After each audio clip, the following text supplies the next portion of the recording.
এমনই বিপ্লবের মাধ্যমে দেশের কৃষক, শ্রমিক, সাধারণ মেহনতি মানুষের ভাগ্যের উন্নয়ন ঘটেছে যে দিকে দিকে আমাদেরকে এখন কৃষকের আত্মহত্যার খবর শুনতে হচ্ছে। গত কয়েকদিনের ব্যবধানে, মাত্র কয়েকদিনের ব্যবধানে দুইজন শুধু পেঁয়াজ চাষি আত্মহত্যা করেছেন, এর বাইরেও কেউ কেউ আত্মহত্যা করেছেন।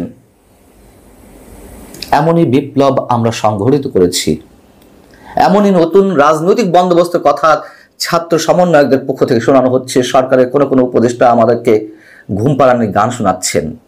সর্বশেষ যে সংবাদটি তা হচ্ছে বুধবার রাজশাহীর বাঘা উপজেলার আরানি রেল স্টেশনে মীর রুহুল আমিন নামে একজন পেঁয়াজ চাষি আত্মহত্যা করেছেন। তিনি সকাল থেকে বসেছিলেন, যখনই একটা ট্রেন এলো তিনি তার সামনে হঠাৎ করে শুয়ে পড়লেন এবং যেটি জানা গেছে তিনি পেঁয়াজ চাষ করতে গিয়ে এবার যথেষ্ট লোকসানের সম্মুখীন হয়েছেন। তিনটি এনজিও থেকে তার মোটা অঙ্কের টাকা, মানে তার জন্য অন্তত মোটা অঙ্কের টাকা ঋণ করা ছিল। একটা থেকে 50,000 টাকা, আরেকটি থেকে 64,000 টাকা, আরেকটি থেকে 80,000 টাকা। এবং এবার 1 বিঘা 5 কাঠা জমিতে পেঁয়াজ চাষ করতে গিয়ে তাকে স্থানীয় মহাজনদের কাছ থেকেও ঋণ নিতে হয়েছে। প্রতি সপ্তাহে তাকে ঋণের কিস্তি শোধ করতে হচ্ছিল 4,050 টাকা। এরপরেও তার দেনা ছিল 99,290 টাকা। যেটুকু আমরা জানতে পেরেছি, প্রচন্ড হতাশায় তিনি চোখে মুখে অন্ধকার দেখতে পেয়ে পেঁয়াজ ঘরে তুলতে না পেরে এতটাই দাম পড়ে গেছে যে তাকে আত্মহত্যার পথ বেছে নিতে হয়েছে। এটা বুধবার 16 এপ্রিল। এর মাত্র কয়েকদিন আগে গত 27 মার্চ মেহেরপুরের মুজিবনগরে আরো এক পেঁয়াজ চাষি আত্মহত্যা করেছেন ঠিক একই কারণে। এবং যেই জমির ফসল দিয়ে তিনি স্বপ্ন বুনতেন, তিনি ফসল বুনতেন না, স্বপ্ন বুনতেন,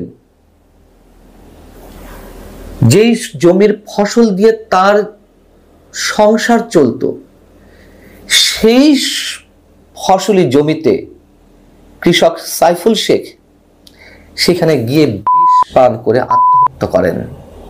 এই হচ্ছে আমাদের বিপ্লবের নমুনা।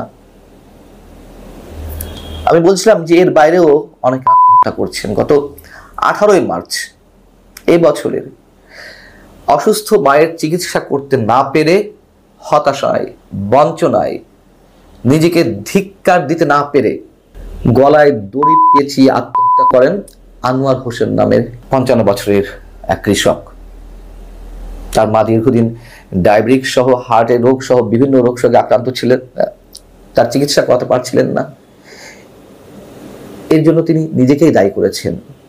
কৃষক, আমরা গর্ব করে টক শোতে, বিভিন্ন সেমিনার, সিম্পোজিয়ামে কৃষকের মাহাত্ম্য তুলে ধরি। কৃষক যে কতটা মাহাত্ম্যের মধ্যে থাকে তার প্রমাণ তো এইগুলাই। এর বাইরে অনেক খবর ঘটে, সব খবর তো আমাদের কাছে আসে না, সব খবর গণমাধ্যমে উঠে আসে না। কৃষক যে নতুন আত্মহত্যা করছে এটাও ঠিক নয়, নিশ্চয়ই সেটা বললে সত্যের অপলাপ হবে। আমরা দেখেছি আওয়ামী লীগ সরকারের সময়, কেন আমি বিপ্লবের কথা বললাম সেটা খানিকটা তো ইঙ্গিত দিয়েছি। এবং বিশেষ করে আমি এই বিপ্লবের প্রতি এমফাসাইজ করতে চাই, একটু জোর দিতে চাই যে এমনই বিপ্লব আমাদের ঘটেছে। যেটি বলছিলাম 2022 সালের এপ্রিলে আপনাদের মনে আছে যে 12 দিন সেচের পানি না পেয়ে আত্মহত্যা করেছিলেন 2 কৃষক। তারাও বিষ পান করে আত্মহত্যা করেছিলেন। রাজশাহীর গোদাগাড়ীর উপজেলার নিমঘুটু গ্রামের ক্ষুদ্র নৃগোষ্ঠীর 2 কৃষক আত্মহত্যা করেছিলেন এবং তা নিয়ে মোটামুটি শোরগোল পড়ে গিয়েছিল দেশে। এরকম ঘটনা মাঝে মধ্যেই ঘটে। আবার বিএনপির সময় সারের দাবিতে আন্দোলন করতে গিয়ে কৃষকের গুলিতে 18 জন কৃষক হত্যাকাণ্ডের শিকার হয়েছিলেন, সেটিও নিশ্চয় আপনাদের মনে আছে। আমি বলতে চাইছি এই যে আমাদের বর্জুয়া শাসন ব্যবস্থা, এর মধ্যে কৃষক মেহনতি মানুষের কি মূল্য আছে, এবং সেই কৃষক, শ্রমিক, মেহনতি মানুষের কথা বলতে গিয়ে আমরা বিপ্লবের দিকে একটু তাকাতে চাই। আওয়ামী লীগ, বিএনপি তার বিপ্লবের কথা বলেনি। এই অন্তর্বর্তী সরকার বলছে বিপ্লবের মাধ্যমে তাদের গঠন হয়েছে এই সরকারের। এই ছাত্র সমন্বয়করা তারা বলছে বিপ্লব সংঘটিত হয়েছে। আমি বারবার বলি, এটা কোন অর্থে বিপ্লব, যেখানে সাধারণ মানুষের মুক্তির কথা নেই? সাধারণ মানুষের মুক্তি কথা তো দূরের কথা, তারা যে ছাত্রত্বের দোহাই দিয়ে আন্দোলনটি করলো, কোটা বিরোধী আন্দোলন, সেই ছাত্রদের জন্য সেই শিক্ষা ব্যবস্থা নিয়েও তো তাদের কোনো কথা নেই। মানুষকে প্রতারণা করা হয়েছে, মানুষ প্রতারিত হয়েছে ভয়ঙ্কর ভাবে। এখনো সেই নতুন রাজনৈতিক বন্দোবস্ত গল্প তারা শোনায়। পেঁয়াজের দাম এবার ভয়ঙ্করভাবে পড়ে গেছে।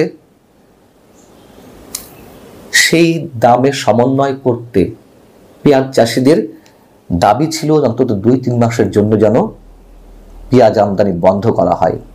এতটাই বৈপ্লবিক সরকার বর্তমান ডক্টর মোহাম্মদ ইউনূসের সরকার, তাদের কথায় কর্ণপাত করা তো দূরের কথা। আমরা কি দেখলাম যে ভারত থেকে পেঁয়াজ আমদানি করা হয়, ভারতের উপরে আমাদের পেঁয়াজের নির্ভরশীলতা অনেকখানি আমরা জানি, যেখানে হুটহাট করে ভারত বন্ধ করে দেয় পেঁয়াজ রপ্তানি কোনো ধরনের নোটিশ ছাড়াই। সেই ভারত এবার শুল্ক তুলে নিল। তাতে কি হলো? পেঁয়াজ র্যান্ডামলি বাংলাদেশে ঢুকতে লাগলো। এই যে পেঁয়াজের দাম নিম্নগামী, ভারতে পেঁয়াজ ঢোকাতে আরো সেটা মানে একেবারে তলানিতে চলে গেল পেঁয়াজের মূল্য। এই কৃষকদের কথা কি এই সরকার শুনেছে?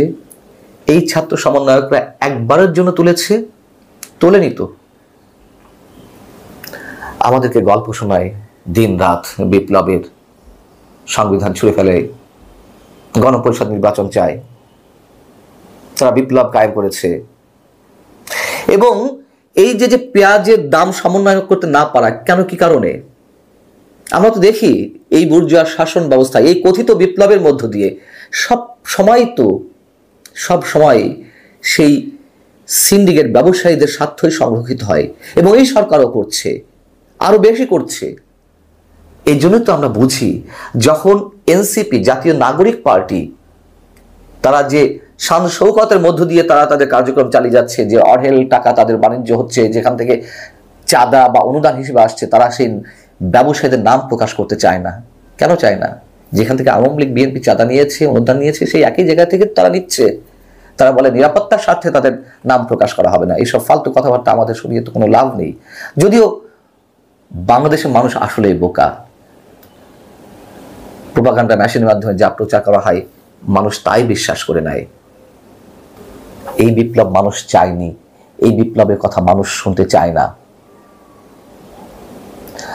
আল্লাহ হাফিজ, ভালো থাকুন সবাই।